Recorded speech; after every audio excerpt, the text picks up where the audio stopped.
안녕하세요 여러분, 도쿄미축입니다. 지금 저희들은 인플레이션 환경에 놓여 있는데요. 사실 지금 같은 상황이 과거에서도 일어난 적이 있었기 때문에 그때 상황에 빗대어 지금 저희들이 위치해 있는 시장은 어떤 시장인지 한번 자세히 다뤄보고자 합니다. 그럼 시작하겠습니다. 그리고 이렇게 좋아요를 눌러주시면은 제가 꾸준히 채널을 유지하고 분석하는데 큰 도움이 되니 많은 도움 부탁드립니다. 지금까지 저뿐만이 아니라 저 외의 유튜버로부터 인플레이션에 대해서 많은 이야기와 정보를 드렸으리라 생각합니다. 그리고 대부분이 생각하기를 인플레이션 하면은 1970년도를 떠올리고는 하는데요. 제가 라이브에서도 가끔 말씀을 드렸듯이 사실 지금 저희들이 위치한 환경은 1970년도보다 오히려 1940년대와 더 가깝다고 생각합니다. 왜냐하면 인플레이션이 발생했던 근본적인 이유와 그 현상을 막기 위해서 보여주었던 대응책들이 1940년도와 더 닮았기 때문이죠. 먼저 지금의 상황을 이해하기 위해서 과거를 이해하고 넘어가 보도록 하겠습니다. 2010년 코로나가 끝나고 연준이 굉장히 많은 양의 돈을 시장에 뿌렸듯이 1933년도 그리고 2009년도 때도 돈을 굉장히 많이 풀었고요. 바로 그러한 이유에서 정부가 지고 있는 전체 부채 대비 M2의 양이 급격히 높아지면서 1933년도에는 M2 대비 460% 정도의 부채, 그리고 2009년도 때쯤에는 700%까지 했던 부채의 비율이 M2의 증가와 함께 이렇게 떨어졌고요.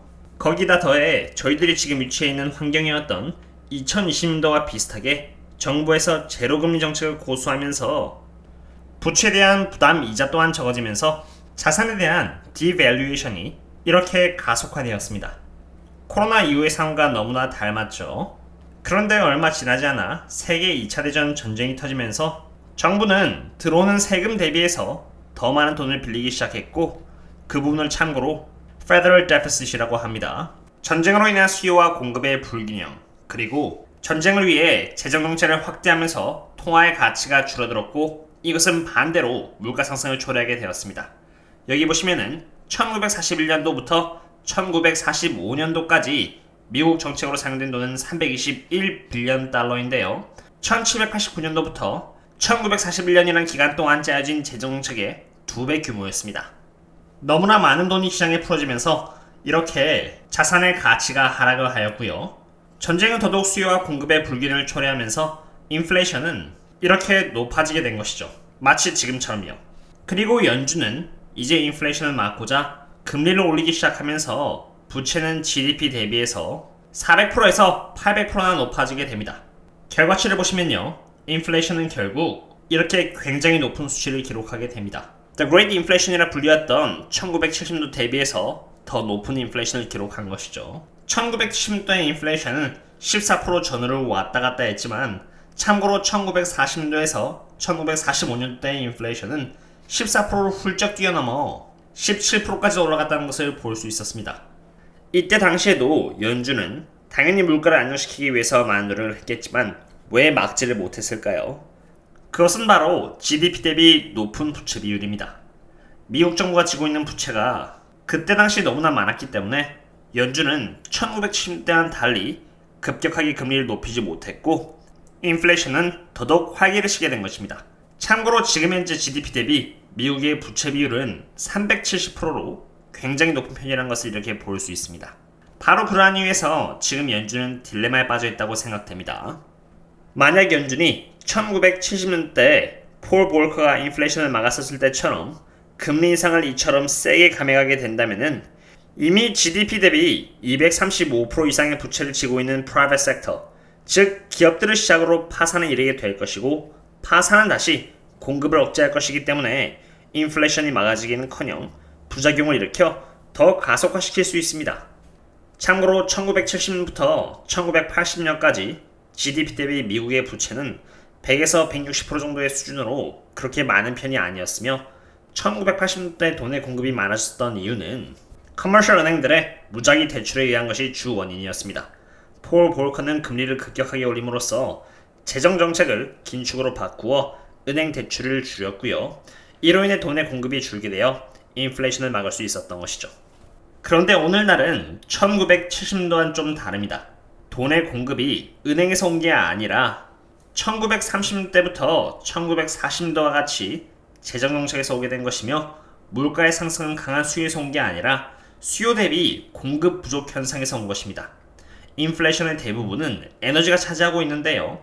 인지하고 계신지는 잘 모르겠지만 몇 년 전부터 친환경 정책으로 인해 많은 에너지 기업들은 예산을 줄여 이렇게 투자를 큰 폭으로 줄였고요.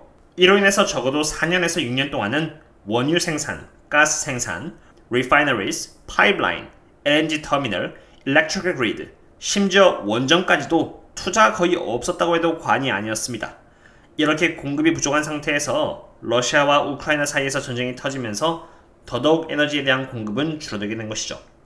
에너지 공급이 회복되려면 저도 몇 년은 걸릴 것이며 그 이유에서 개인적으로 유가는 나중에 설사 전쟁이 끝난다고 하더라도 잠깐 흔들릴 뿐 고유가를 유지할 것이라고 생각을 합니다. 그리고 제가 특히나 그렇게 생각하는 이유는 크게 두 가지가 있습니다. 첫 번째는 유가가 너무 높은 나머지 미국 정부는 전략 비축률을 풀어서 유가를 컨트롤하려고 하는 노력을 하고 있습니다. 실제로 전략 비축률의 물량이 29%나 줄었다는 것을 볼 수 있죠. 그리고 두 번째는 바로 중국입니다.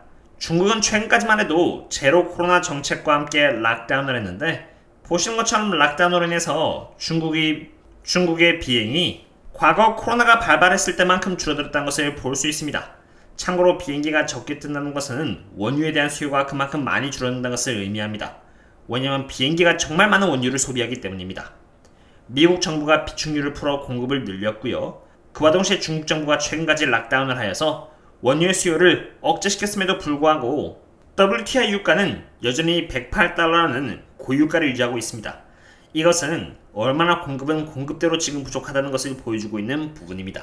종합적으로 봤을 때 지금 현재의 상태가 1970년대보다는 1940년대의 상황과 비슷한 상태라고 생각이 됩니다. 코로나 때처럼 정부가 돈을 많이 풀었듯이 1930년도 때 Great Depression 때 정부는 돈을 많이 풀었고요. 이로 인해 부채가 굉장히 많아지게 된 상태입니다. 엎친 데 덮친 격으로 우크라이나와 러시아 사이에서 전쟁이 일어났고 1940년도 이후에는 2차 세계전쟁이 터졌죠. 그리고 인플레이션이 생기면서 연준은 금리를 올려 인플레이션을 대응하고자 하고 있으나 1940년과 마찬가지로 지금 총부채가 GDP 대비 370%에 달하고 있어 9% 이상의 금리를 올려도 개별 기업들을 시작으로 해서 파산을 할 수 있는 상황에 직면하게 되었기 때문에 연준은 지금 딜레마에 빠졌다고 볼 수 있겠습니다. 이렇게 된다면 가장 안 좋은 시나리오는 금리는 금리대로 올렸는데 정작 인플레이션이 잡히지 않는 것이 가장 최악의 시나리오가 되지 않을까 생각됩니다.